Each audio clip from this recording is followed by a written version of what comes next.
Good evening, everyone. Welcome to the official YouTube channel of Officer Sara 24/7. So first of all, let me know how are you all, and also let me know is audio video both are okay. Are we good to go? So this is our next session regarding your IE IFS subject. So let me know is audio and video both are okay. Are we good to go?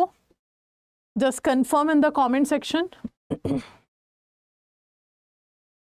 So if we talk about today's session, this is our class of 22 days left. And I can say this is our 9th class. We have already done 8 sessions on this particular series.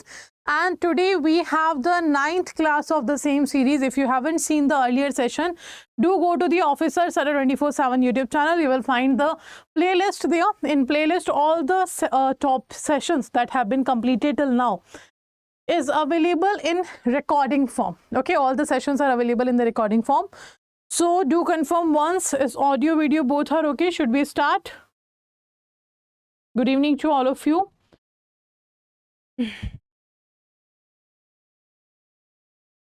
Okay, so the first question of today's session is talking about your hire purchase. The first question is talking about the hire purchase. So first of all, when we talk about the credit requirement of the country, the maximum need of the country related to the funds are actually fulfilled by the traditional banking, like the commercial bank. Around 60% needs is in the country have been fulfilled by the commercial bank of our country.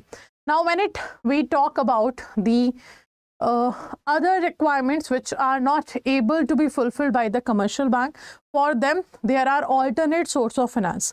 The other ways are there by which they can get the capital, they can raise the fund, and those alternate source of finance is one of them is hire purchase, your venture capital, your angel investor, your peer-to-peer lending, your crowdfunding, your factoring, forfeiting, etc.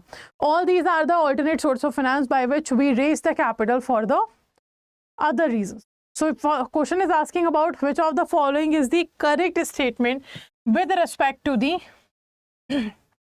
hire purchase. So first statement is saying in a hire purchase arrangement, the seller gets possession of the assets immediately. Second is saying the ownership is transferred before the completion of all periodic payments. Third is saying hire purchase a form of financing with deferred ownership. So what do you think? Which of the following is correct? A, B, C or D?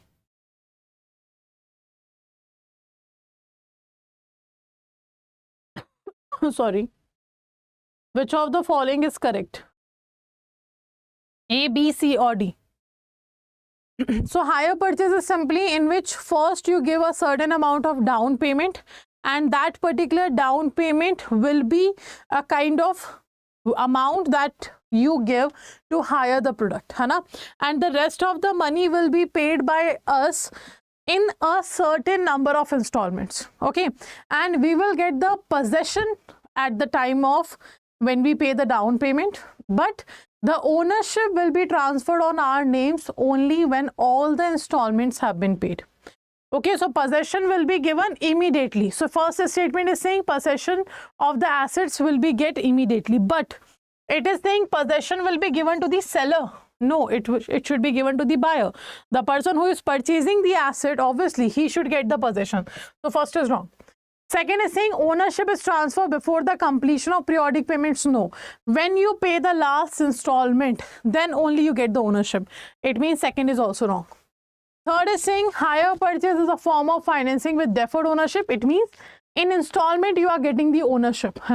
The way you keep paying the installment, you will keep getting your ownership. So the third is correct. It means only third. It means B option will be correct. Right answer we have is B option. Okay, so it is talking about your hire purchase. B option is correct. Let's say, for example, after certain installments, let's say there are total 20 installments that you have to pay. But after paying, let's say 5 or 6 installment, you are feeling like you are not capable of making the rest of the installment. In that situation, you can go to the seller and tell the seller that I am not capable of making the payment of rest of the installments. In that situation, the seller will take the asset back from you and will keep the amount of installments you have already paid as the rent you have used that particular asset for a certain number of months. Okay, this can be done. So legally you can stop making the payment of installment and return the asset to the seller. Okay, so you can see in case of hire purchase, it is another method of acquiring a capital asset for use without paying its price immediately under hire purchase arrangement. Goods are let on hire. The hirer is allowed to pay the purchase price in installments and enjoy an option to purchase the goods after all the installments have been paid. Okay, so possession will be given immediately, but ownership will be given after all the installments have been paid only. The party who purchased the product is known as hirer. Okay, let's say for example, if I am purchasing the product, I am the hirer. Okay, and the person who is selling, he can be called as the lender, or he can be called as a hiree or a vendor. Any name you can give to the person who is selling the asset. Now, which among the following is not a correct characteristic of infrastructure financing? Not a correct characteristics of infrastructure financing.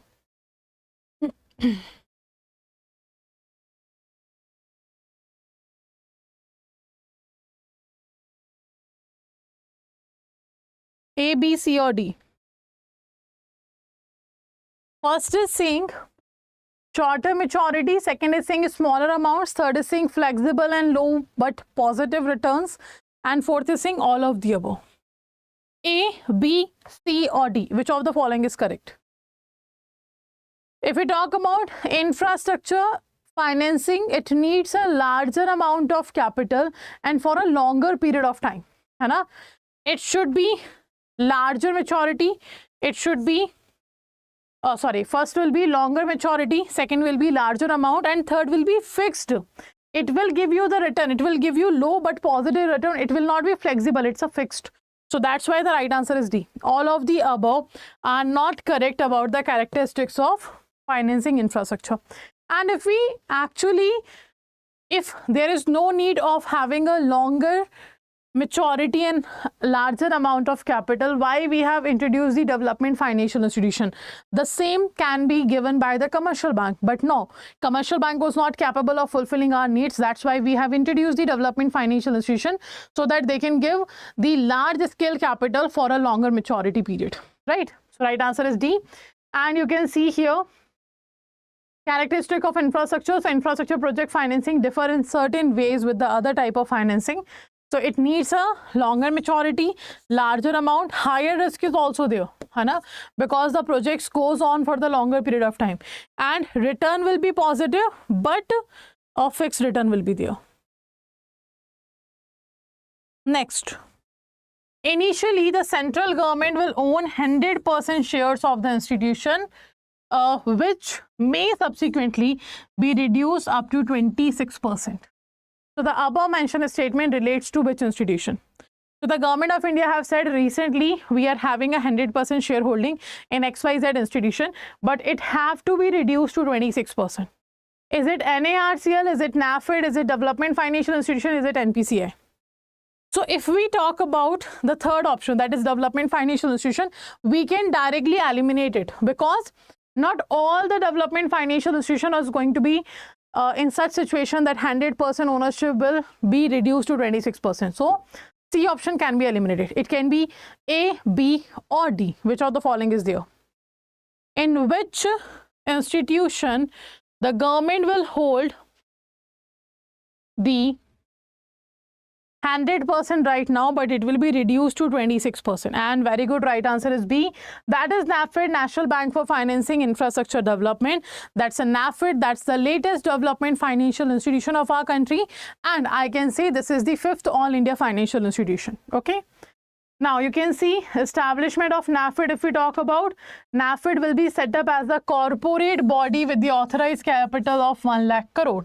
The share of NAFED will be held by central government, multilateral institutions, sovereign wealth funds, pension funds, insurers, financial institution, banks, and any other institution which is prescribed by the central government. Now, the initial Initially, central government will own 100% share of the institution, which may subsequently be reduced up to 26% only. Okay, next. The RBI was conceptualized as per the guidelines, working style and outlook presented by Dash in his book titled The Problem of Rupee, Its Origin and Its Solution, and the recommendation of the 1926 Royal Commission on Indian Currency and Finance, also known as the Hilton-Young Commission. So who wrote this book that talked about the problem of rupee, its origin and its solution? So we know RBI was established on 1st of April 1935, and the Hilton-Young Commission, which is also known as Royal Commission on Indian Currency, have actually recommended it first time in 1926 to establish the central bank of our country, and the RBI Act was introduced in 1934. So then the RBI was established in 1st April 1935. So who wrote this book? Milton Friedman, John B. Taylor, Carl Burner, or Dr. B.R. Ambedkar? And the right answer is very good. The answer is D, Dr. B.R. Ambedkar. Okay, right answer will be D. He wrote this book. So legislation to set up the Reserve Bank of India was first introduced in January 27. Through it was only 7 years later, in March 1934, the enactment became an accomplished fact. And prior to setting up to the RBI, the central banking function were performed by the Imperial Bank of India. Imperial Bank of India was created by the amalgamation of three Presidency Bank of Bengal, Presidency Bank of Bombay, and the Presidency Bank of Madras, right? And the RBI was established on 1st of April 1935 in terms of RBI Act 1934. The RBI was conceptualized as per the guidelines, working style and outlook presented by Dr. B.R. Ambedkar in this book. Okay, chalo, next. Next question, we have a microfinance loan is defined as a collateral-free loan, okay, which is given to a household and whose income is actually dash up to what amount?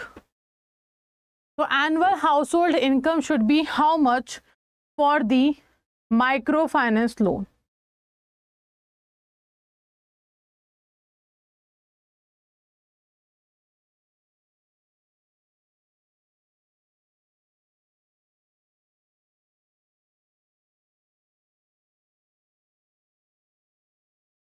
It is 5 lakh, 1 lakh, 2 lakh or 3 lakh.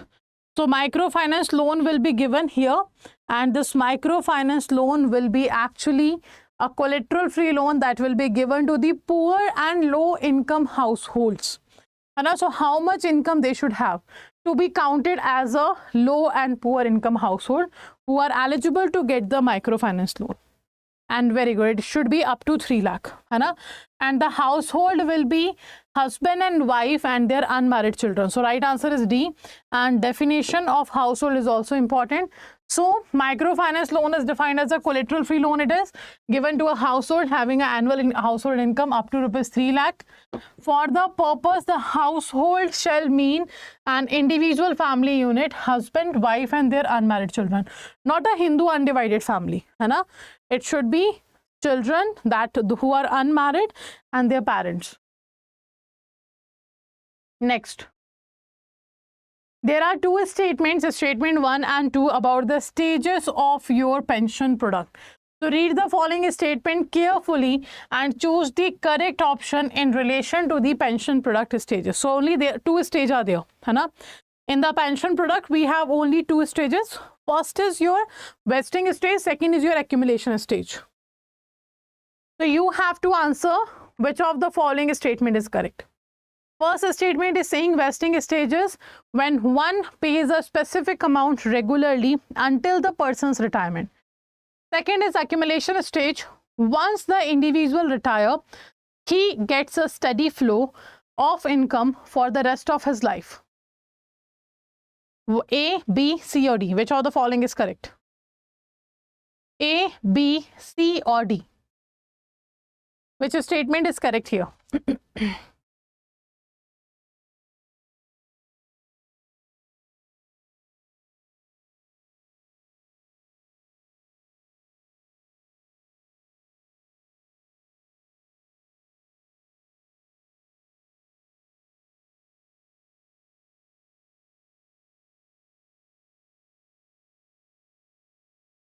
Okay, and the answer is both the statements are incorrect. Very good, both the statements are incorrect. Actually their definition have been interchanged. So vesting stage is the stage in which once the individual retire, he will get a steady flow of income for the rest of his life. And accumulation stage is when one pays a specific amount regularly until the person's retirement age. So both have been interchanged. So right answer is D. Yeah, statements interchanged here. So right answer is D. You can see here, accumulation stage when one's pay a specific amount regularly until the person's retirement age, and vesting stage is once the individual retire, he gets a steady flow of income for the rest of his life. Okay, so that's why both the statements were wrong. Next question.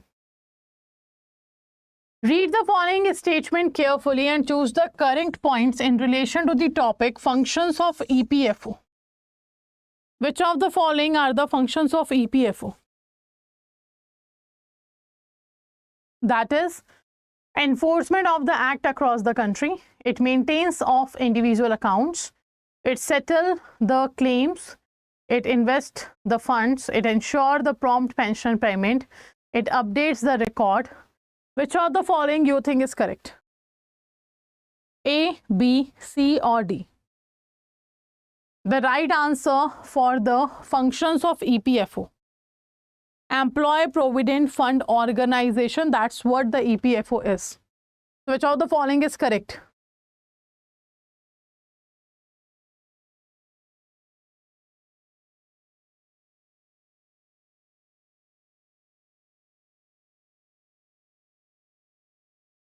Okay.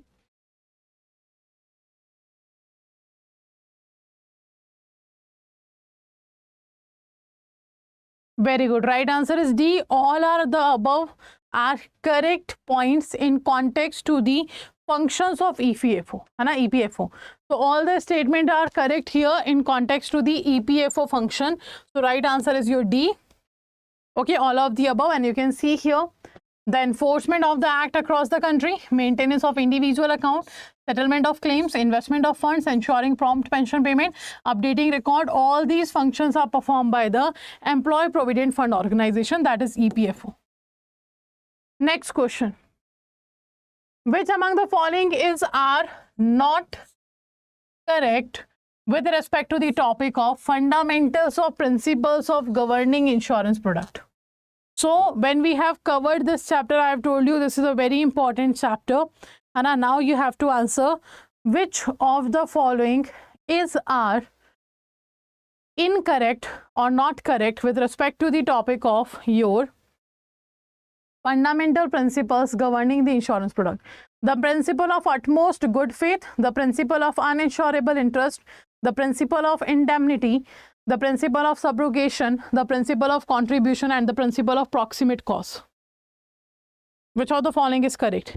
These principles of insurance is very important. Definitely one question will be from here. So do understand them, what actually they means. A, B, C or D? Which of the following is correct?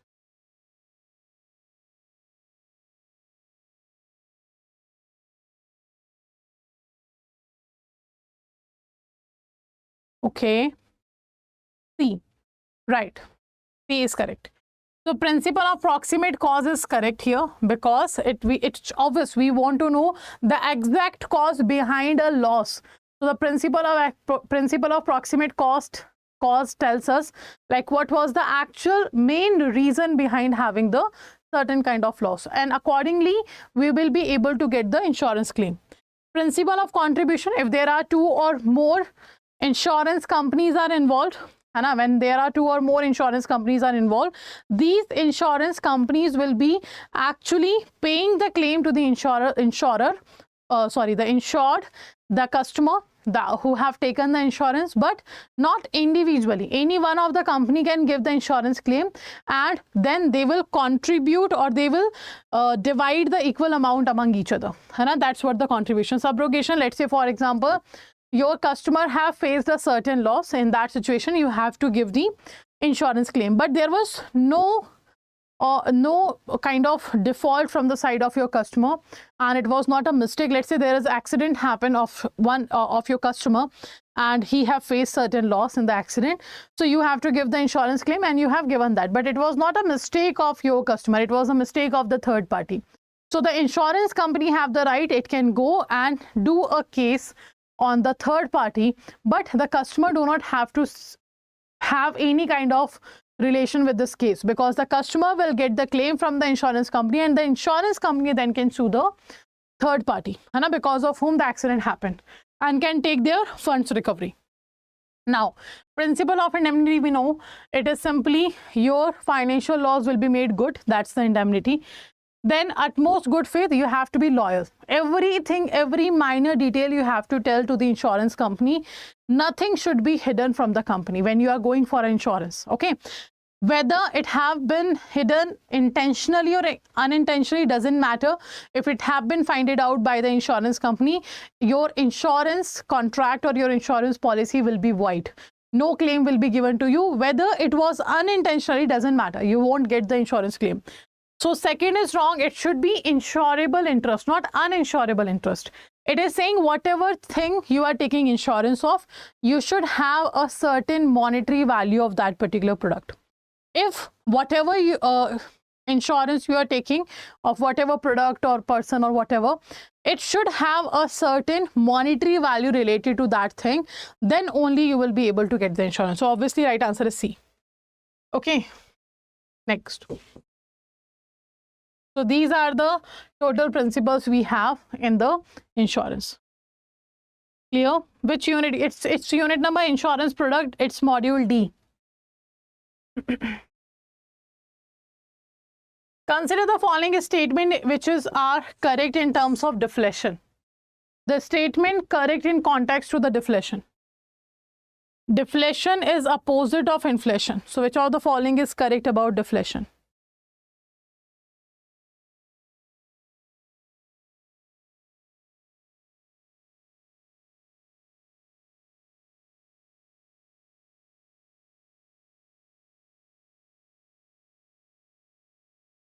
Okay.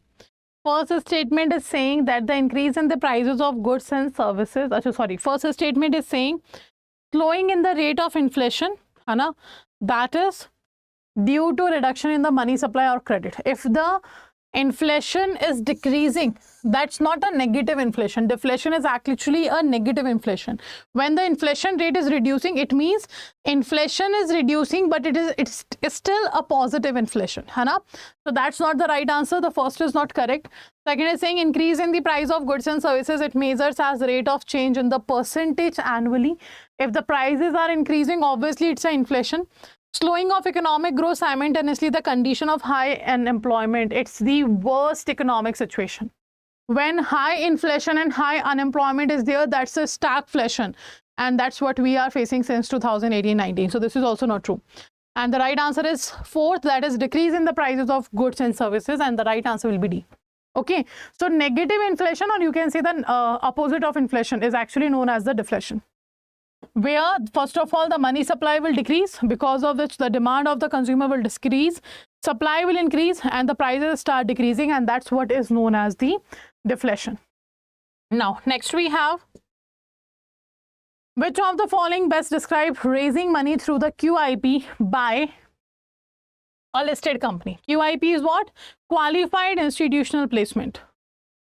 QIP is qualified institutional placement.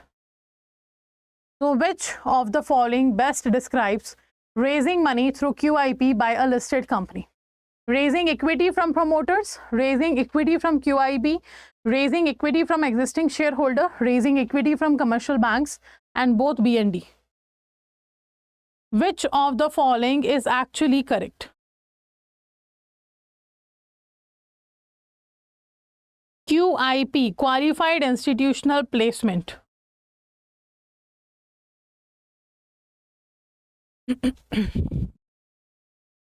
So when the company issues shares, it can have the public issue. Public issue means company have issued the share in the stock market.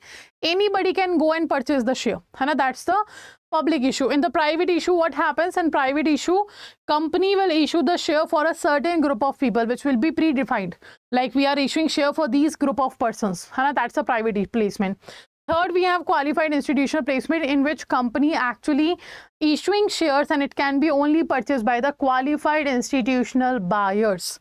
So it cannot be the promoter, it cannot be existing shareholder, it is the qualified institutional buyer, and the qualified institutional buyer also includes your commercial bank. So right answer is E, both B and D. Right answer is E, both B and D. Commercial banks are actually qualified institutional buyers only. The qualified institutional buyer can be your commercial bank, your primary dealers, your NBFCs, your other banks, or NBFCs. All these will be your participant. So right answer is E. So you can see here, a private placement is an issue of share or convertible security by a company to a select group of persons under Section 81 of your Companies Act 1956. That's a private placement. Now, the qualified institutional placement is a type of private placement of equity share or security convertible into equity by a listed company to only qualified institutional buyers. Okay, only they can purchase it. In terms of your provision of Chapter 13th A of SEBI DIP guidelines. Okay. So do remember, qualified institutional buyers covers your banks, your NBFCs, your primary dealers, your merchant bankers, etc. Those who have a proper expertise of the market. Good evening, everyone. Welcome to the official YouTube channel of Officer Surrey 24/7. So first of all, let me know how are you all, and also let me know is audio, video both are okay. Are we good to go? So this is our session in which we are going to discuss 23 days left session it is, or I can say it's our 8th session for IE/IFS English Medium. So before moving forward, let me know is audio, video both are okay. Are we good to go? Do let me know in the comment section is audio and video both okay.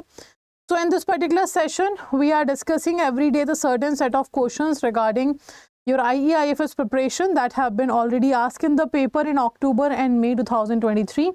And those topics which are overall important in context to your IE/IFS subject from all the modules we are discussing. Okay, so let's start. And if you are new to the session, then already 7th session we have completed on the series.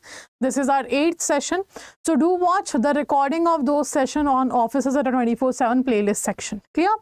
So let's start with the first question that is talking about here, that what is the minimum amount of owned fund that a bank desiring to pursue insurance business with risk participation should have? What? 100 crores, 100, 1,500 crores, 1,000 crores, 5,000 crores.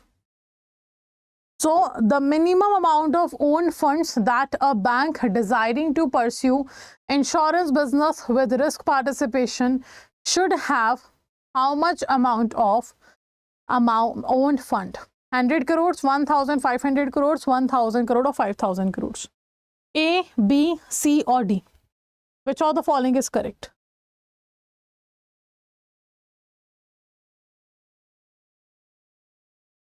A, B, C and D. And the right answer actually is 1,000 crore if any bank is desiring to pursue the insurance business with the risk participation. So what happens now, generally bank sell the third party products, no doubts, but without taking any risk participation. Bank do not participate in the risk. Bank simply provide third party product to earn the extra money in form of commission. But here bank is saying that bank want to start their own insurance business by the risk taking add-on service that we're talking about. In that situation, bank should have 1,000 crores minimum amount of owned funds. So right answer is C. Very good. The correct is C. So you can see here, first of all, if we talk about insurance business, it have been said that no bank shall undertake insurance business with risk participation except through a subsidiary, or we can say a joint venture set up for the purpose subject to fulfillment of the eligibility criteria. So no bank can start or no bank should involve any kind of risk participation from the third party product. Okay, but now it has been said the banks who are actually becoming the part of these services, they have to do that with the help of having subsidiary or the joint venture. So you can see it has a net worth of 1000 crore and its minimum net worth shall not be less than 500 crores after investing in the equity of such company. Okay, so what we're talking about here, net worth of 1000 crore and minimum net worth shall not be less than of 500 crores after investing in the equity of such company. Apart from that, it has the minimum prescribed capital, that is capital conservation buffer, 2.5% of, it is 2.5% of risk weightage asset that have been given under the Basel Accord 3. Then the level of net non-performing asset is not more than 3%. It has made a net profit in the preceding 3 financial year, and the last is track record of the performance of its subsidiary, if any, have to be the satisfactory. If these conditions have been fulfilled, the bank can simply include itself in the third party product sale in insurance business with the risk participation. Next, what is the minimum amount of investment that can be made in real estate investment trust? Minimum amount of investment can be made in the real estate investment trust, REIT. So real estate investment trust is a type of mutual fund in which they collect the money from various investors and then invest that money in the real estate companies, so that the real estate market will get the capital requirement fulfilled. So how much it is? 5,000, 10,000, 15,000 or 50,000? Okay, I got one answer, that is C. What about rest? Okay, so right answer is actually 15,000. The old amount was 50,000 and the new one is 15,000 to make the market more liquid. It means to make cash available more in the market. We have the limit have been decreased from 50,000 to 15,000. So right answer is C. Okay. Now you can see here, to improve the liquidity in the real estate investment trust and bring in more listing, SEBI recently announced that the minimum investment amount in real estate investment trust be brought down to 15,000 with the revised trading lot at only 1 unit. Okay, you can only purchase the 1 unit. The earlier investment amount was 50,000 and the trading lot was 200 units in the secondary market. Okay, so this have to be reduced. Next, which of the following statement about the segments of financial market are incorrect? Question is asking which of the following statement about the segment of financial market are incorrect. First statement 1 is saying money market deals with the long-term debt instrument and corporate bonds. Second is saying the foreign exchange market facilitates trading of short-term financial assets. Third is saying the bond market primarily involves the trading of equity share of a company. Fourth statement, derivative market is focused on financial contracts of bonds and debentures. So out of these statements on the financial market, which statement is actually here incorrect? So when it comes to the financial market have a lot of segments. Okay, the sum are written in front of us, like we have a money market, foreign exchange market, bond market, derivative market, which is apart from that debt market, credit market is there, insurance market is there, and they all, capital market is there. They all are the segments of financial market. And the right answer here is, okay, very good. All are incorrect. Why? Because money market deals with the short-term financial assets. First is wrong. Because second, foreign exchange market deals with the foreign currencies exchange. So second is also wrong. The bond market deals with the fixed maturity period. It's a debt instrument. So it's a part of your fixed maturity period. Fixed rate of interest will be paid to you. And the derivative values always be derived from the other variable. Derivative do not have its own value. Derivative do not have its own value. Its value will always be derived from the other variable that is known as your underlying asset. So all the statements are here incorrect about the financial markets. Okay, so right answer is D. You can see the credit market, money market, debt market, foreign exchange market, derivative market, capital market, insurance market, mutual fund market. They all are the segments of financial market. Okay, next. Which among the following is not a pillar of your national education policy? So to enhance the better education quality or better education system in our country, the government of India have introduced the national education policy. Okay, then what are the 4 pillars of this national education policy out of accessibility, equity, quantity and accountability? Which of the following is not a pillar of national education policy?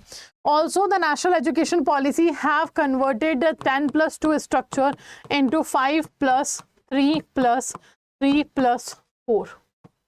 So first 5-year talks about what? The first 5-year talks about the primary stage or preparatory stage, we can say. The first 3 years will be preschool and the next 2 years will be class 1 and 2. This is the 5 years. Class 1 and 2, there will be no examination. The examination will start from the class number 3. So 3, 4, 5 is the second stage. Then next 6, 7th, 8th is the next third stage, and the 4th stage will be 9, 10th, 11th, 12th. So in the first 5 year, preschool and class 1 and 2 will be there. No examination will be there. From second stage, that is a 3-year stage, and the class number 3rd, the examination of the students will start. And in the last stage, that's the 4 years stage, in which 9, 10th, 11th, 12th will be covered. There will be a semester exam. Now in 1 year, 2 exams they have to give, like a college degree. They have to give semester exam from 9th to 12th. And the right answer is C. It should be quality, not quantity. And it should be quality, not the quantity. So right answer is C. Very good. Now you can see here the national education policy that will replace the 34-year-old national education policy of 1986. The 10+2 structure have been replaced by 5+3+3+4, and the 4 pillars we have: accessibility, equity, quality and the accountability. These are the 4 pillars of our national education policy. Okay, now next. The foreign trade policy 2015-20 targeted to increase India's merchandise and service export to dash by 2019-20. So foreign trade policy actually formulated by Government of India under the Ministry of Corporate Affairs, Ministry of Commerce and Industry, and the Ministry of Commerce and Industry also have a Foreign Trade Development Regulation Act 1992, in which the Director General Foreign Trade post have been created, and that DGFT actually implement the foreign trade policy in the country. The foreign trade policy talks about the all rules, regulations, restriction, prohibition on the foreign trade of goods and services. Okay, and here the last foreign trade policy was 2015-20, which have been extended till 2022 because of the COVID, and now the new policy also launched by government, that is 2022 to 2027. Okay, so the target was very good, to increase the export import of goods and services by $900 billion. So the right answer is A. Very good, right answer is A. You can see in this policy was introduced on 1st April 2015. The Make in India project and this policy was actually thinking that we should increase the export import of goods and services by $900 billion by the year 2019-20, compared to the $465 billion in 2013-14. That target have been taken. Okay, so it is $900 billion. Next question. Who has been appointed as the chairman of Expert Committee on Revised Regulatory Framework for Urban Cooperative Banks? So out of these 4 names, who was the chairman of the Expert Committee on Revised Regulatory Framework for Urban Cooperative Banks? Is it Raghuram Rajan, Mr. Raghuram Rajan, Mr. Urjit Patel, Mr. N.S. Vishwanathan or Mr. Y.V. Reddy? Out of these 4, who was the chairman of this committee? A, B, C or D?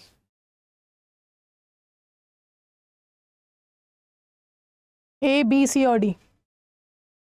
The chairman of Expert Committee on the Revised Regulatory Framework for Urban Cooperative Banks. And the right answer is very good, Mr. N.S. Vishwanathan. Right answer is Mr. N.S. Vishwanathan was the chairman. So right answer we have is C. You can see here the Revised Regulatory Framework for Urban Cooperative Banks. So in July 2022 notified that it has fully partially accepted 11 out of 27 recommendation of the expert committee on revised regulatory framework for urban cooperative banks, which was headed by Mr. N.S. Vishwanathan. Okay, so a lot of recommendation he has given. Out of 27, 11 have been accepted. Now next, microfinance institution can be categorized under which of the following? The categories of microfinance institution: not for profit, mutual benefit, for profit, loss. Out of these four, what are the categories of microfinance institutions? The categories of microfinance institution include which of the following?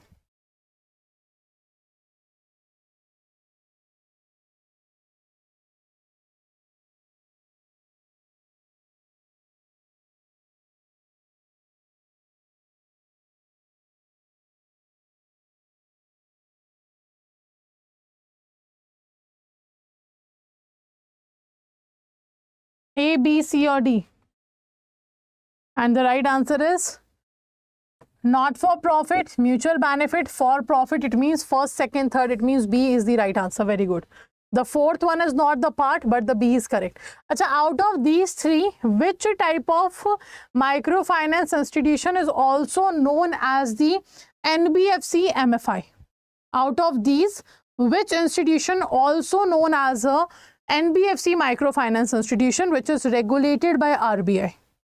Let me know. Not for profit, mutual benefit or for profit. Out of these three, which is known as your NBFC MFI? The other name of which of the following three? The right answer is B here.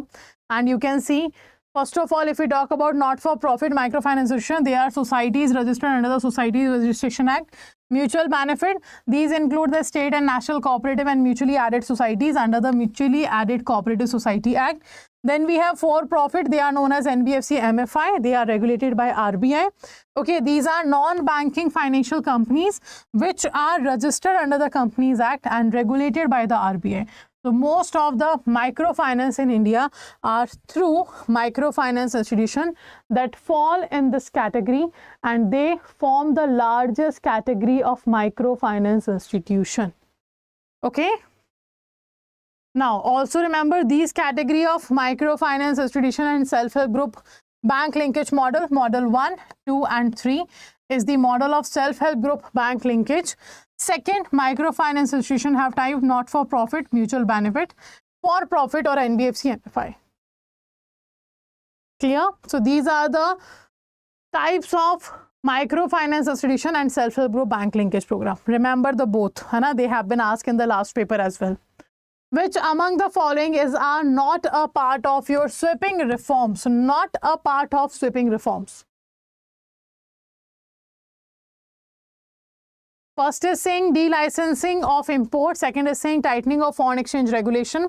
Third is saying about abolishment of license Raj. Fourth is saying unpacked exchange rate. And you have to answer which of the following are not a part of sweeping reform.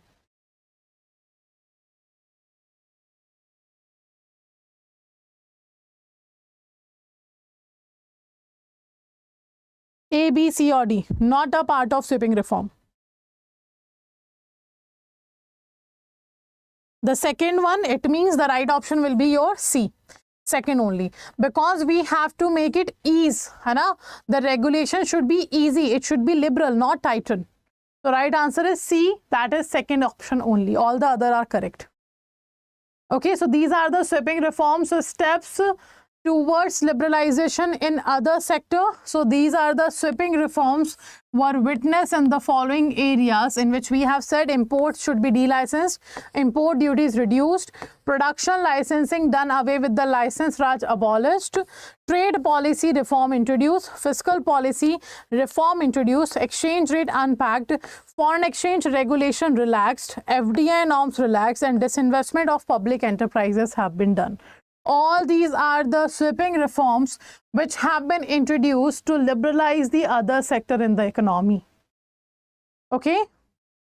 Now, Which of the following is not the eligibility criteria for retail direct scheme? Again, a very important topic.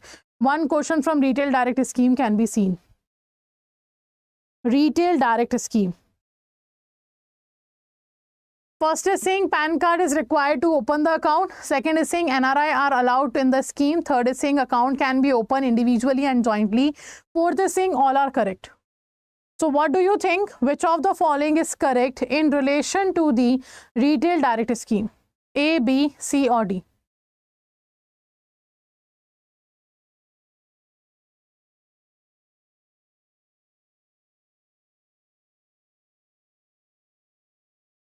And the right answer actually is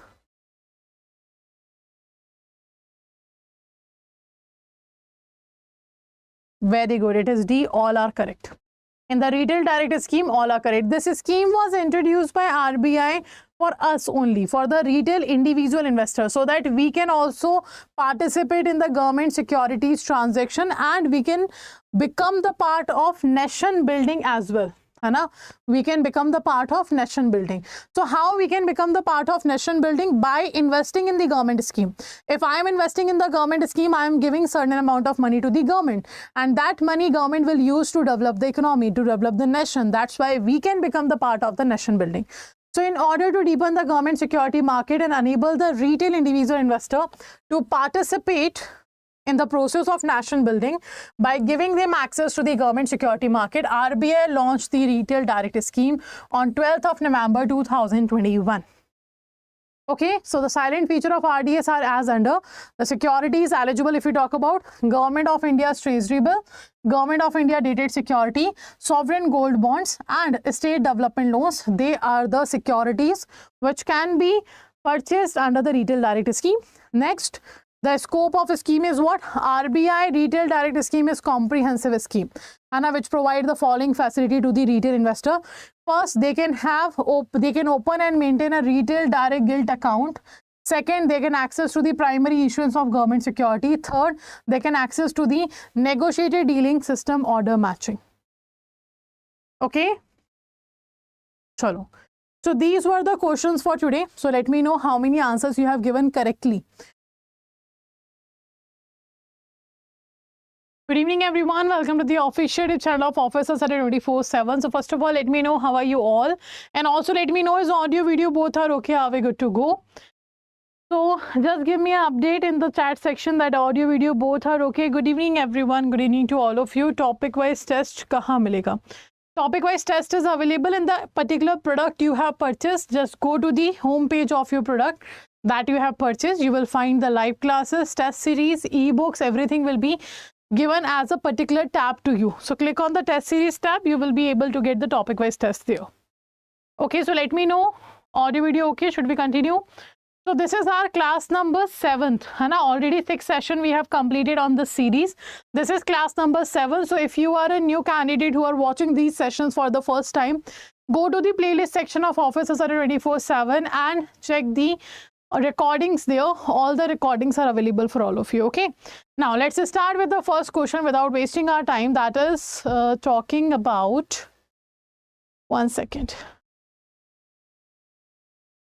I have opened the wrong PDF. Just give me a minute.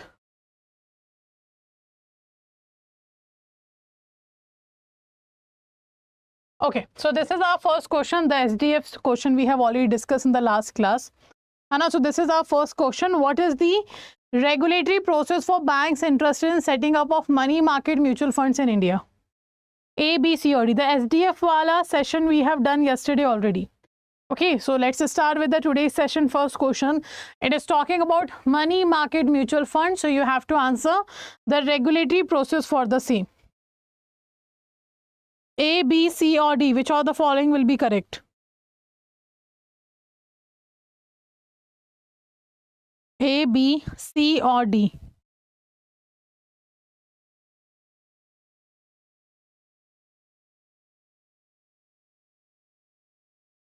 Okay. So the question is asking about the regulatory process, like how the banks will be able to perform as a money market mutual fund. First is saying they must first seek clearance from SEBI before approaching RBI. for registration. Second, they must first seek clearance from RBI before approaching SEBI for the registration. Third, they must approach SEBI and RBI simultaneously for registration. Fourth is saying they are not required to seek clearance from any regulatory body before setting up of money market mutual fund. So you can easily eliminate the D option. Like banks cannot decide by themselves what they want to do, because obviously they are the regulated entities. They have been regulated by the certain regulatory body since they have been established. Like the first bank we have established is the Bank of Hindustan. Since then, they are the regulated entity, someone is regulating them. So they cannot take their decision by themselves. So the fourth is wrong. The simultaneously option is also wrong. Now, if we talk about A and B, which of the following will be correct out of these? Right answer is B. First, you have to take permission from your own regulatory body before going to enter in the another market. So you want to participate in the mutual fund. That's a market of SEBI. That's market for whom? That's a market of SEBI. So too, you have to take the permission from SEBI as well before entering to the market. But before taking permission from SEBI, you have to take permission from your own central bank, your own regulatory body. That will be RBI. So right answer is B. They have to first take the permission of RBI, then they will go to the SEBI for the registration purpose.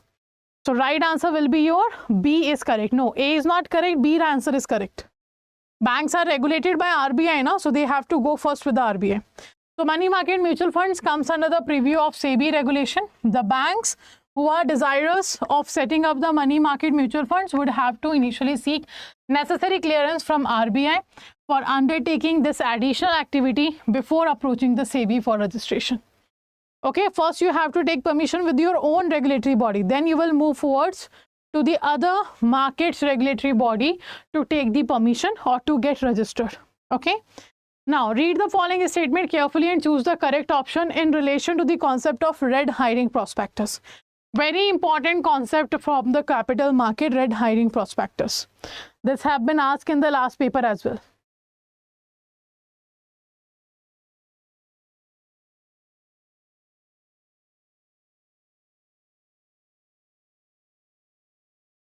A, B,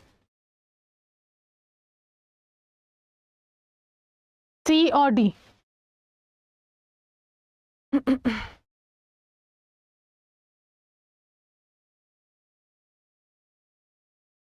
So first is saying red herring prospectus is a prospectus which has a specific details of the number of shares being offered. Second is saying RHP and issuer can, under RHP and issuer can state the issue size and the number of shares is determined later. So what is red herring prospectus? What actually is the prospectus? I will tell you. Prospectus is a kind of menu. Let's say, for example, we have went to certain restaurant to have a dinner. Okay, so before ordering any dish, what we ask for a menu in which we check the certain details. What are the dish available in the restaurant? Then what are the ingredients in that particular dish? What is the price of the dish, etc. All these things we actually check, and after checking all this information, we take the right decision, like what particular dish we want to have. Okay, so the same thing is prospectus. Prospectus is a kind of menu which gives you the information about the company, and with that information it helps you to take the sound decision, or I can say the sound financial decision, like you should invest in this company's shares or not. That's a prospectus. Okay, so red herring prospectus is one of the type of prospectus which hide certain information, or it do not give all the information available at the same time. Okay, after bidding process and the other information will be released. So first is saying the red herring prospectus is a prospectus which has a specific details of number of shares. No. The first is wrong, but the second is right. So right answer is first statement is false, second statement is true. Right answer will be your B. Very good. Those who have given the answer B is correct. So red herring prospectus or offer document is filed by a company to SEBI, okay, when it intends to raise money from the public by selling shares of the company to the investor. So the document is very useful to investor because it provides the detailed information about the company's business operation, your financials information, promoters information, company's objective for raising the fund, everything. And it will let you know what is the company's business operations are going on. What are the financial situation of company? Who are the promoters of the company? How much funds they have given? then what is the objective of company, which particular product is there in which company is dealing, every information will be given to you, है ना? So it also elaborate how the company intend to use the money that will be raised and the possible risk for the investors. Everything will be informed here. Okay, next. Which among the following theorem is correct? So we have 4 theorems, है ना? How many theorems we have? We have 4 theorems, and the 4 statements have been given in front of us. We have to find out which theorem is correct. First is saying the price of bond is directly related to the change in the interest rate. Second is saying the increase in the price of a bond when the interest rate goes down by a certain percentage is less than the decrease in the price when the interest rate goes up by the same percentage. Third, longer the term to maturity of a bond, lower will be its price sensitivity. Fourth, between 2 bonds of same maturity but different coupons, the bond with the lower coupon will experience more price sensitivity than the one with the higher coupon. So in the bonds, the interest rate actually is specified as a coupon rate. Okay. So let me know which of the following is the right answer. A, B, C or D.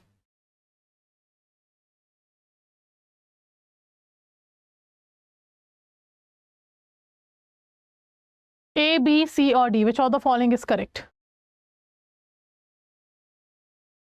Okay, I got the 2 answers. That is D option.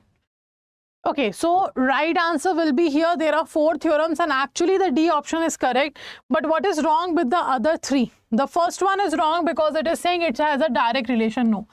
The bond price and interest rate have an indirect relationship. That's why the first is wrong. Second is saying that the price of bond is increasing because the rates are going down, है ना, by a certain percentage. It is less than the decrease. No, it should be greater than the decrease in its price when the interest rate goes up. Okay, so that's why second is wrong. Third is wrong because it is saying longer the term to maturity of a bond, not lower, higher will be the price sensitivity.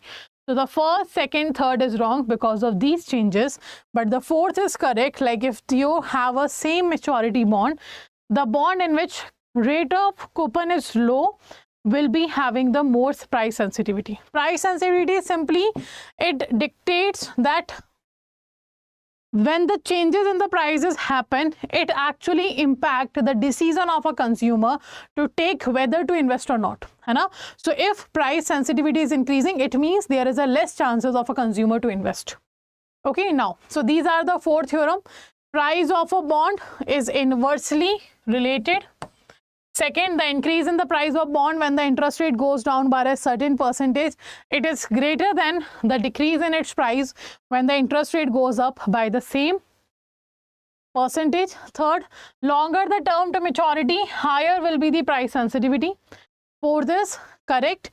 Both bonds are of same maturity, but the bond with the lower coupon will experience more price sensitivity than the one with the higher coupon. Okay, so these are the 4 theorems we have.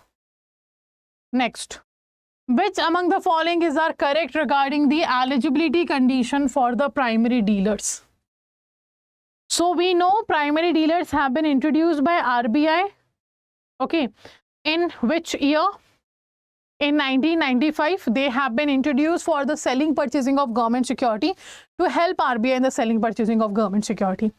So, which of the following conditions have to be fulfilled to become eligible to start the primary dealer business? First is saying subsidiary of scheduled commercial bank and all India financial institution. Second, subsidiaries joint venture set up in India by entities incorporated abroad. Third, the company incorporated under the Companies Act 1956 and does not fall under the category 1 and 2. Category 1 and 2 means the option 1 and 2 defined. So which of the following is correct here in this particular question? A, B, C or D?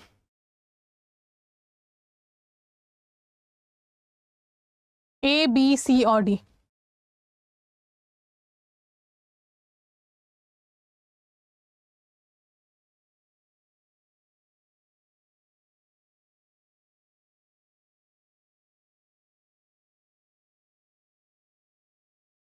Okay, so the right answer here will be your All of the above. All are the conditions that have to be fulfilled for becoming the primary dealer in the country. All these three conditions are the right conditions. Right answer is D. So you can see here, primary dealership business, if we talk about, first of all, there are two types of primary dealers, standalone and bank primary dealers. Also, to become the primary dealer, these are the conditions that are the criteria that have to be fulfilled.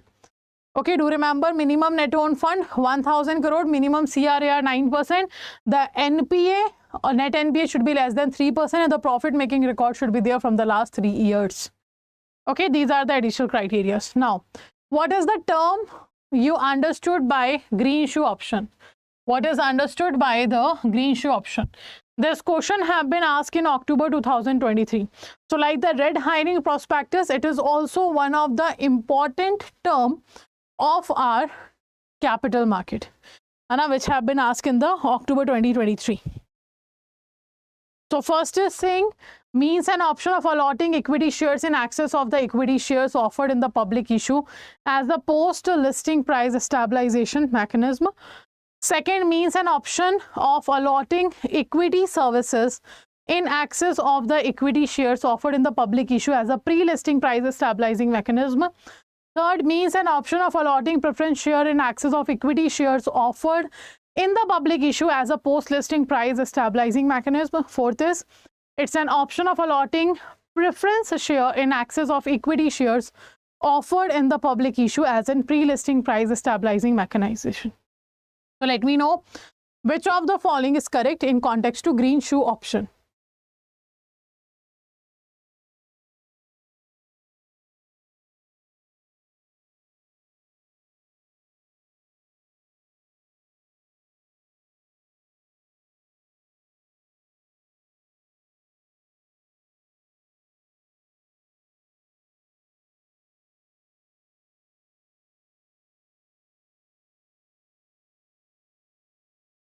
So when we talk about green shoe option, it is also known as a over allotment option. It is also known as what? Over allotment option. You can understand with the other name, that is over allotment option. What does it means?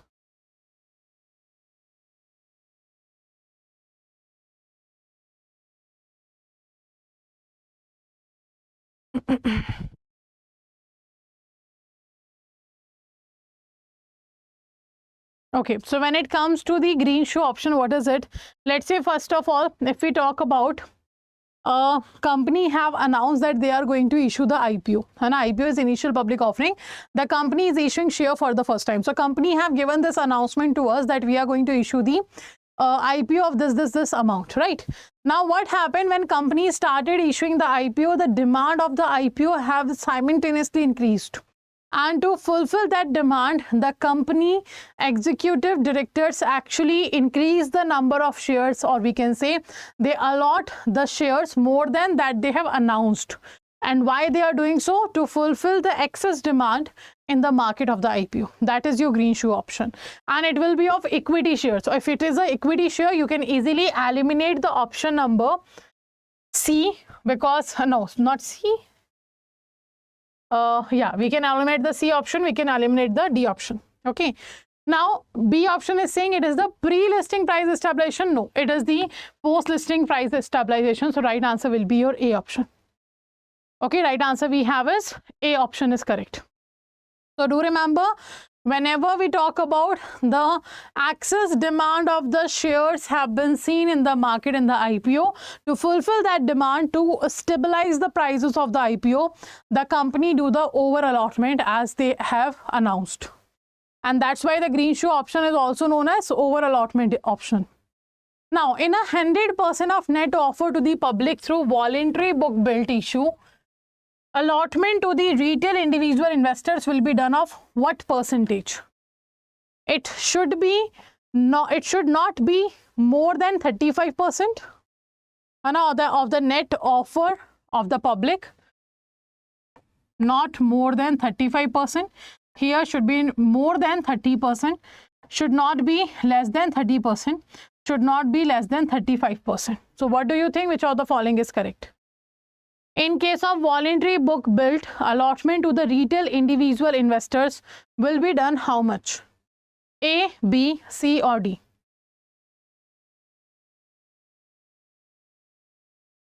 A, B, C or D?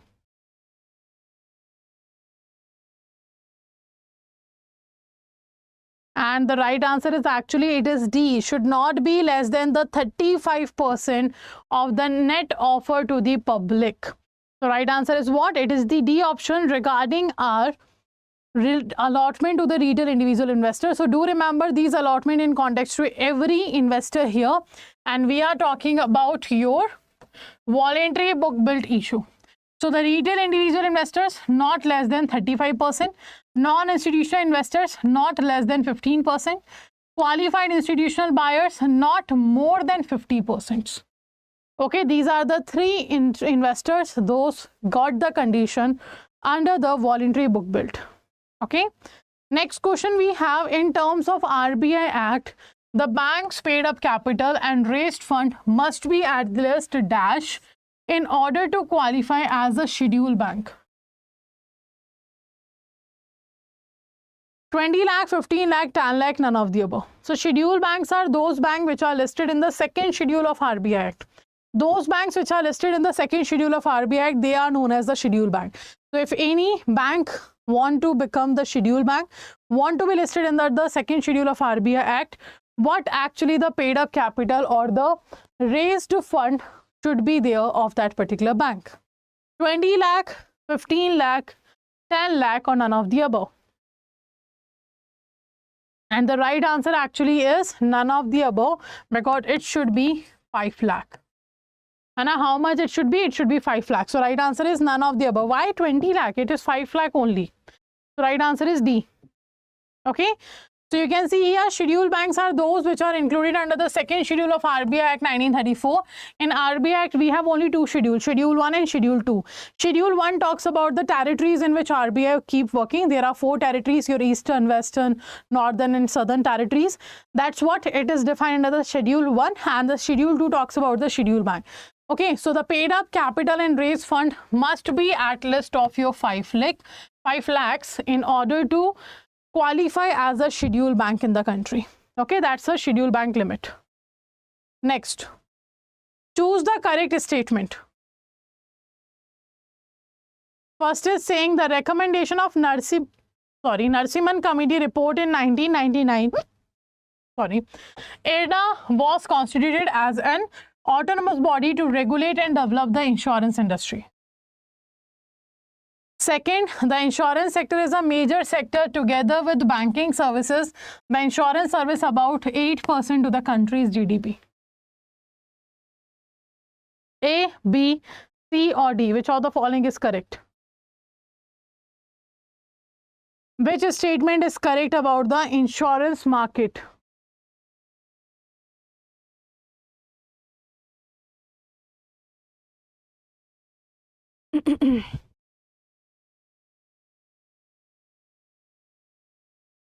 A, B, C or D, which of the following is correct?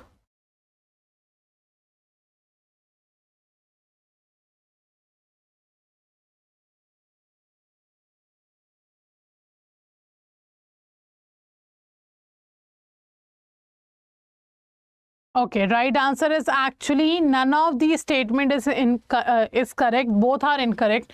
When it comes to the insurance market, there is only one committee we talks about. That's a Malhotra committee. It should be what? It should be the Malhotra committee, not the Narasimhan committee. That's why the first statement is also wrong. So right answer is B here. Both the statements are incorrect. Okay, right, the answer is both the statements are incorrect. So simply on the recommendation of Malhotra Committee report in 1999, the Insurance Regulatory and Development Authority was constituted as an autonomous body which regulate and develop the insurance industry. And on the recommendation of same committee, the bancassurance, or I can say the insurance business by bank, was started in the year 2000 on the recommendation of Malhotra Committee only. Okay. Next we have choose the correct statement regarding the FDI. First is saying higher FDI limit will help insurance company access the foreign capital to meet their growth requirement. Second, the share of insurance in total insurance business in India is more than comparable figures for the rest of the world. What do you think? Which of the following statement is correct about FDI? No, it is 5 lakh only. To qualify the schedule bank, Ganesh sir, it is 5 lakh.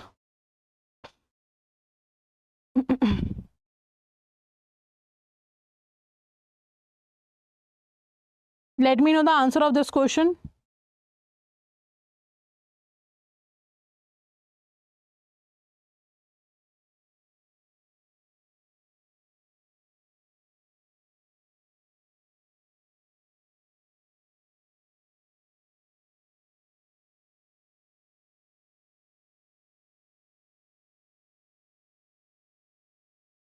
Okay. And the right answer for this question is actually both are correct. Both the statements are correct. Because of the FDI, obviously every sector will get the capital and every sector will grow. And this is also true in context to the share of life insurance. India's figure are more than the rest of the world. So both the statements are correct. Okay, right answer is A. So you can see here, insurance industry was first open to private players in FDI in the year 2000. Earlier, the FDI limit in insurance sector was 26, increased to 49. Now it is 74. So for insurance company, we have a 74% FDI limit. But for insurance intermediaries, it is 100%. And this have been asked in the last October 2023 paper. Okay, do remember the insurance company and insurance intermediaries both have a different FDI limit. Now, higher FDI limit will help the insurance company access foreign capital to meet the growth requirement of the country. Okay, and you can see on 2nd of September 2019, the insurance intermediaries got the FDI limit of 100%. Okay, now next. Which of the following statement is correct? Which of the following statement is correct? First is saying recession starts at the peak of the business cycle when an expansion ends. Second is saying the severity of a recession is measured by the 3 Ds: depth, diffusion, and duration. So this is a question from your business cycle. So business cycle have 4 phases, as we know. And out of that, one phase we have what? One phase we have here as a recession. So recession is a kind of crisis situation. When you find crisis in the market, that's a recession situation. Okay, which of the following is correct? A, B, C, or D? And actually the answer is both. Both are correct. Both the statements are correct. Very good. C answer is correct here. Actually, recession, like this is your business cycle is what?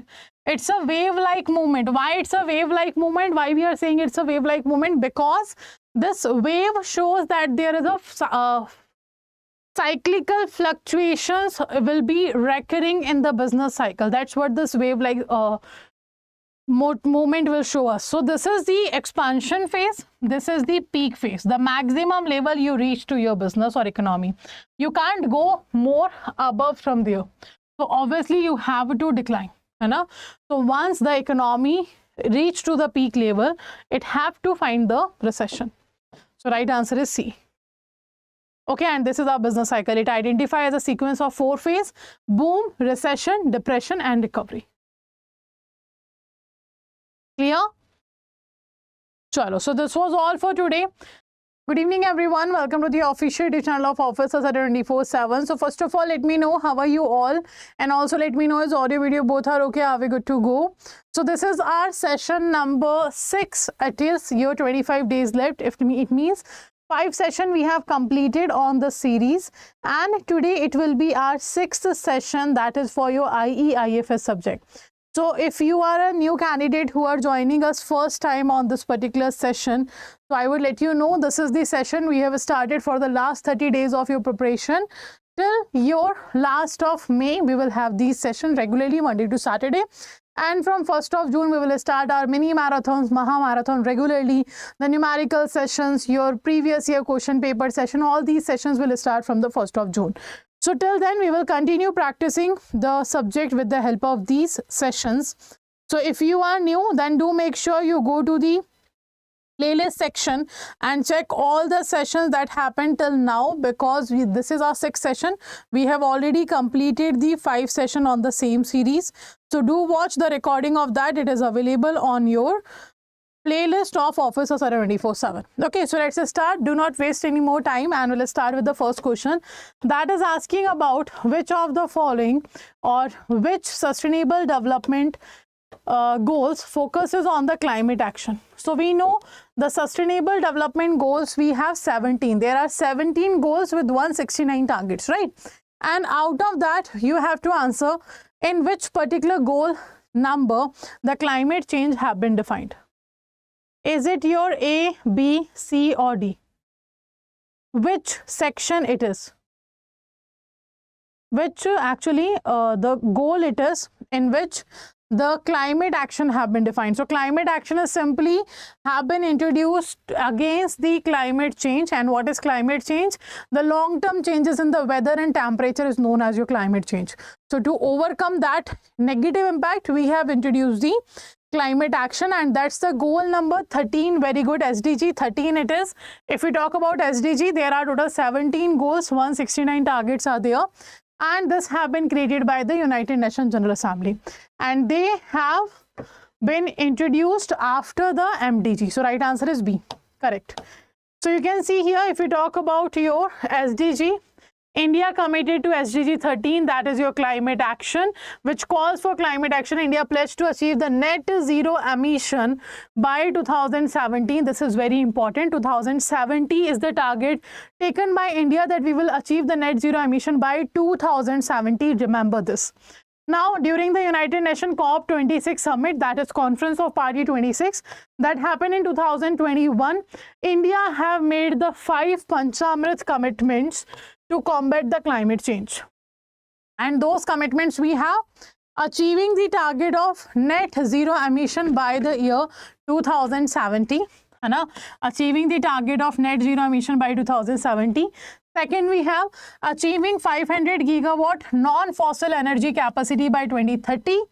Third, we have fulfilling 50% of its energy requirement from renewable energy sources by 2030. Fourth, India will reduce the total projected carbon emission by 1 billion tons from now onwards till 2030. Fifth is by 2030, India will reduce the carbon intensity of its economy by less than 45%. All these are the 5 Panchamrit targets that India have taken in Conference of Party 26 summit in 2021. Clear? So all these targets are very important for us. Apart from that, in COP26 meeting, Mr. Modi have also introduced the term one sun, one world, one grid. Like we are a one sun, one world, one grid.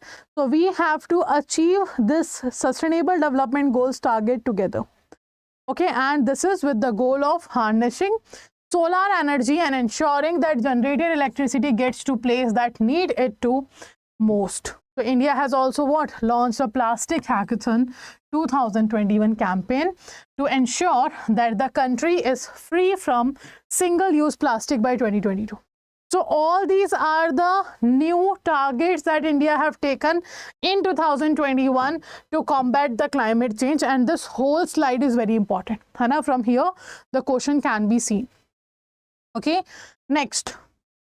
So these are the 17 goals we have, and on the SDG goals, the direct question can be seen: which of the following is describing the 10th goal of SDG? Out of these, which is the goal number 8 of SDG? So directly goal number will be asked. So do remember, you memorize these goals with the sequence. Okay, what is 1, 2, 3, 4, 4th, 5th or 10th goal, that you have to remember. Now, next we have here, in which type of lease does repair and maintenance lie with the lessee? Okay, lessee means the tenant. In which of the following types of lease the repairing and maintenance costs have to bear by the lessee? It means by the tenant. Is it a finance lease, operating lease, end-to-end lease, whole time lease? A, B, C or D? Which of the following is correct? A, B, C or D? The lease in which the lessor will not pay any amount for your cost and maintenance of the asset, but this have to be bear by the lessee. Lessee means the owner, lessee means the tenant. Very good. The right answer is finance lease. In the finance lease, the lessee have to bear all the expenses here, not the lessor. So right answer is A. Okay, so finance lease and operating lease, they both are opposite to each other. You can see finance lease have a duration of economic life of the asset. In the operating lease, it have a shorter duration. Finance lease contract cannot be revoked. Operating lease contract can be revocable. In finance lease, all the costs relating to the maintenance, taxes, insurance have to bear by the lessee, means the tenant, the person who is taking on a rent. And in operating lease, all these expenses have to be paid by the lessor, means the owner of the property. Now, the lessee has to bear the risk of obsolescence. Here, the lessor have to bear the risk of obsolescence. In financial lease, contract provides for option to purchase the asset at the end of the contract. Let's say the contract ends at the economic life of your asset, right? And here, the lessee have the option. He or she can ask the owner that I want to purchase this asset of yours. If owner agrees to purchase, or if owner agree to sell that particular asset to the lessee, then it will be allowed to the lessee to purchase the property. But no such kind of option is there. In operating lease, you have to return the asset once the maturity completes. You do not have option to purchase the asset in operating lease, but you have that in the finance lease. So they both are opposite to each other. Okay, next question we have here. The dash is the process of determining the fair and accurate prices of financial instrument. It can be share, bond, debenture, anything. Okay, based on the interaction of market forces. Market forces are actually your supply and demand. Supply and demand factor. So you have to answer what this process is actually known as. The process in which we determine the fair and accurate price of financial instrument based on the interaction of your supply and demand factor. What this process is known as?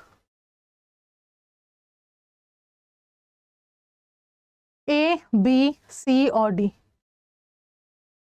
What this process is actually known as?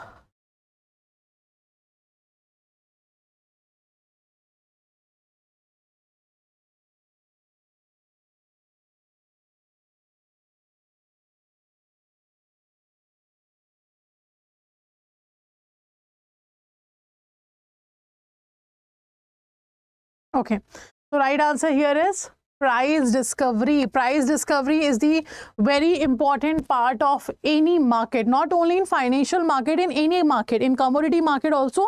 Price discovery is very important, and price discovery will be done in every commodity, in every financial instrument on the basis of market forces. Let's say I want to decide the price of this marker. I have to check the demand and supply of the marker. If I want to check the price of the bottle, I have to go with the demand and supply of the bottle. So price discovery is the mechanism which help us to determine the fair and accurate price of the product or the financial instrument by using the factor that is the market forces of ours. So right answer will be your A. It is the price discovery. Okay, do remember this. Now you can see the price discovery also referred to as the price discovery mechanism or price discovery process. It's a very important aspect of financial market, not only financial market, of every market. Okay. It is a method for determining the price of an asset through interaction between the buyer and seller. Price discovery enables buyer and seller to set the market prices which are tradable, which the both parties are agreed to trade their commodities, okay, or fulfill their needs. Now, there are certain number of factors which determine the level of price discovery that we have: supply and demand, attitude to risk, volatility, availability of information, and market mechanism. So these are the number of factors which actually determine the level of price discovery we have. Okay, do remember these number of factors. Next, which of the following is not one of the pillars of your Make in India program? The new process, new infrastructure, new government, new sector.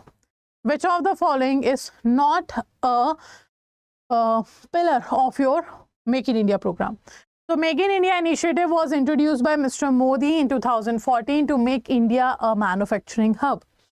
Hana, we want to make India manufacturing hub. What happens if India becomes actually manufacturing hub? So if you are becoming a manufacturing hub, it means you want to produce more goods in India. If the production increases in the country, the GDP will increase. If the GDP increase, economic growth will increase. If you are producing more goods and services, you need employee to produce that. You need laborers. So employment will increase. If employment increases, the per capita income will increase. If per capita income increases, the national income of country will increase. If the people have more income, per capita income is what? It is the average income of individual. If the per capita income of individual is increasing, it's very obvious that the country's poverty will reduce because people started earning more money. Poverty will reduce, the literacy rate will increase, and the living standard will increase, right? If you are producing more goods, you will increase the export of goods from the country. That will help you to get the foreign currency reserves as well. So all these benefits will be there once India become the manufacturing hub. And that's what we are trying to make India, in form of self-reliant, in form of calling India self-reliant economy, or a Make in India project or any other projects. And the right answer is very good. It's not a new government, it's a new mindset. It should be new mindset. This is the fourth pillar of your Make in India. Okay, so right answer is your C. So Prime Minister introduced Make in India program in September 2014 as a part of larger set of nation building initiative. Make in India was created to respond to a crisis circumstances with the objective of turning India into a global design and manufacturing hub. Make in India project was created with the 4 pillars. The first pillar is new process, second new infrastructure, third is new sector, fourth is new mindset. These are the 4 pillars of your Make in India. Okay, next. FDI in India is prohibited in which of the following sector? So FDI is foreign direct investment. In which sector FDI is prohibited? That you have to answer. Also, let me know how many routes are there to invest in India with the help of FDI. How many FDI routes are there in the country? And what are their names? Let me know first in which sector FDI is prohibited. Like not any kind of route you can use to come to India to invest in that sector. Or also let me know what are the FDI routes in the country. FDI is your foreign direct investment. Very good. Kanchan ma'am have answered the D option, lottery business. This is right. That is lottery business. Very good. So lottery business is actually what? It is not allowed to invest in India. Hana? The FDI is prohibited in this sector. And there are 2 routes. What are the name of the routes? We do not call it direct. It is automatic route. Automatic route and a government approved route. These are the 2 routes there. Automatic route and a government approved route. Okay. Now, right answer is D. Now, all these are the prohibited sector. You cannot invest in these sectors in India. Lottery business, gambling, betting, chit fund, Nidhi companies, trading in transferable development rights, real estate business, construction, manufacturing of cigar, cheroot and cigarettes, activities sector which are not open for the private sector in our country, like your atomic energy, your railways. Okay, so FDI is prohibited in all of these sectors in the country. Without automatic, doesn't matter you want to come with the automatic route or government approved route. You cannot come in India by investing in these sectors. They have been banned from FDI investments. Okay, now next.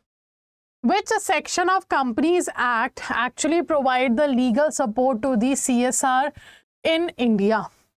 Let me know what is the full form of CSR. Then let me know here that which of the following section of your Companies Act talks about the CSR. That is your core, you have to answer the full form. Let me know the full form and as well the section in which the CSR get the legal support. Section 135, Section 235, Section 295, Section 195. Which of the following is correct? In which CSR is defined? It is Section 135. In the last session only we have discussed the CSR in detail. So it is the Section 135 of Companies Act in which we talk about the CSR. And you can see the detail here. The Section 135 of Companies Act talk about this. The Schedule 7 says that the CSR is working towards to eliminate the hunger, poverty and malnutrition from the country. Apart from that, the CSR non-compliance used to be counted as a criminal offense in the country, in which the 3 years imprisonment was the actual.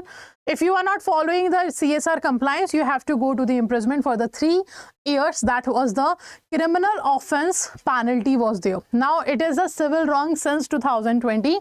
The imprisonment condition have been replaced with the penalty amount of 2 lakh for each defaulting officer and 1 crore for the defaulting company. So now imprisonment condition have been removed and simply the penalty by the defaulting company and the defaulting officer have to be paid. And this have changed because now CSR is not a criminal offense, it's a civil wrong. Since 2020 this have been done. Very good. Corporate social responsibility it is. CSR is a corporate social responsibility. Now, India aims to achieve the target of net zero emission by which year? It's a corporate social responsibility, not sector. Corporate social responsibility. Anna, you can remember the full form like it is the responsibility of the corporates to do something good for the society. That's a corporate social responsibility. Like whatever business you are doing, that business should have a positive impact on everybody, on your employees, on your shareholders, on your promoters, on the society, on the government, everybody. Anna, you should have a positive impact. And the target year is 2070. That is correct. Right answer is D. By 2070, India said that we will achieve the net zero emission target. And this have been said by country in 2021 COP26 summit that we have seen. The 5 Panchamrit commitments have been taken. Apart from that, one sun, one world, one grid, and the single use of plastic by 2022 have been removed. That was the plastic hackathon 2021. Hana, we have discussed the whole detail in the earlier question. Now, the journey of Indian industry is quite interesting and can be summed up into dash phases, including both pre-reform and post-reform. So, how many phases are there in which the Indian industry actually evolve in the country? 3 phase, 4 phase, 5 phase or 6 phase? How many phases are there which we have as a particular phase of evolution or the development of India's industrial sector? How many phases are there?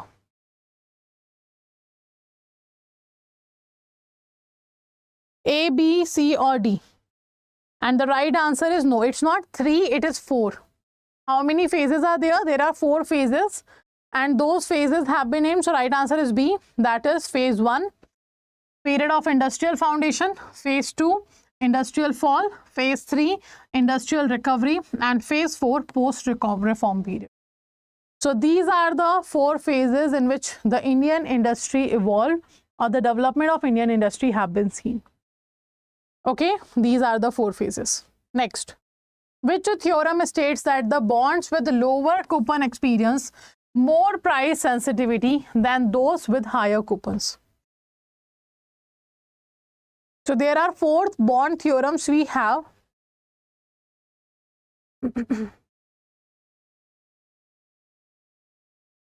Okay, so which theorem states that the bond with lower coupon experience more price sensitivity than those with higher coupons? Theorem 1, 2, 3 and 4. So the bond theorem says that the prices, the interest rate and the bond prices, they are inversely proportional to each other. Price sensitivity means simply the decision of consumer or the investor to invest or not to invest. That's a price sensitivity. So let's say for example, if I am having a bond of 10 years, the maturity of a bond is 10 years. Okay, in one bond A and bond B. In bond A, I am getting a 6% rate of interest. In bond B, I am getting a 10% rate of interest. So where the price sensitivity will be lower?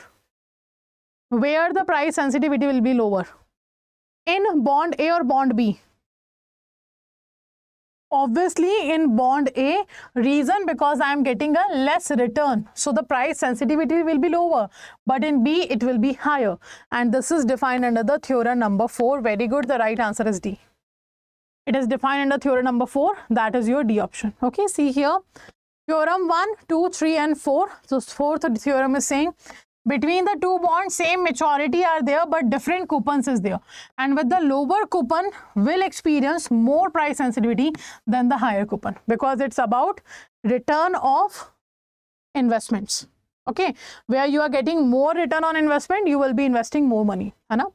Now, the recommendation of Tarapur committee was kept on hold after East Asian crisis. It was related to which particular context? Current account convertibility, LPG reform, and capital account convertibility, or all of the above. So it was in context of which of the following? A, B, C or D?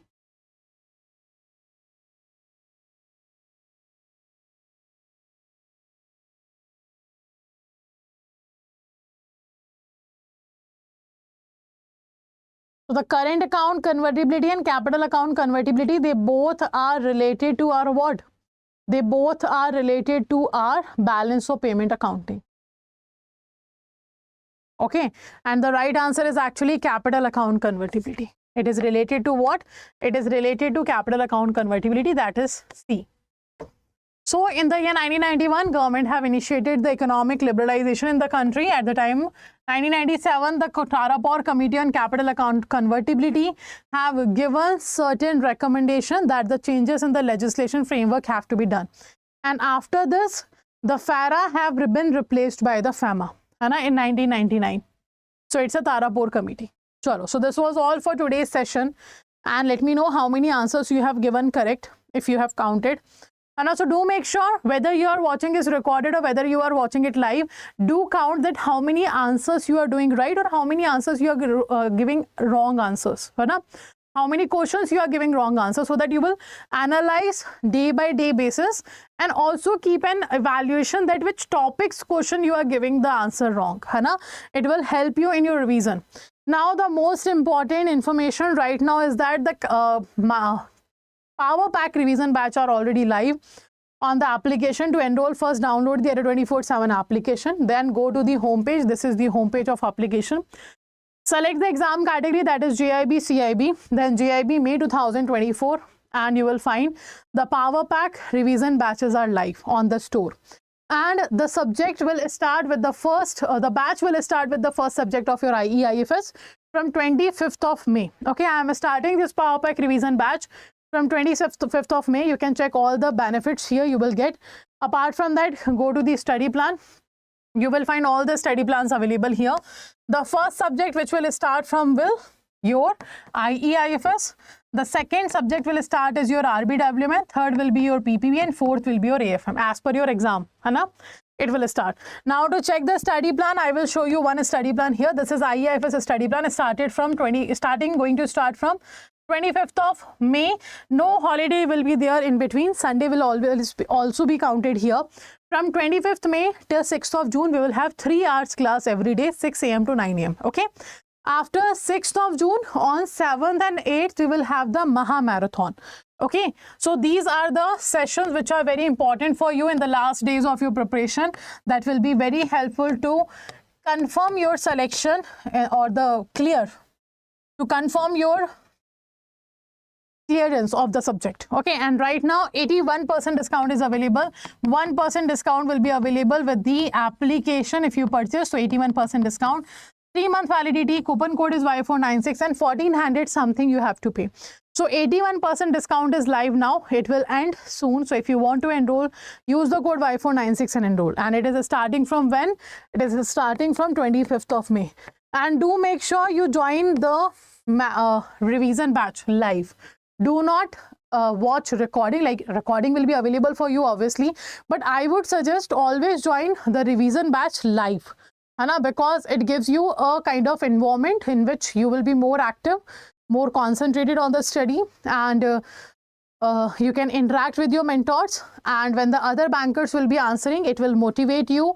It will create a kind of healthy competition that you will put more efforts. Like you will start feeling, if that person can answer all the questions right, why not me? Hana? This kind of healthy competition will be there if you join the sessions live. So do make sure you join all the revision session of each subject live. Not only I'm talking about IEFS, my subject, every subject you have to join live.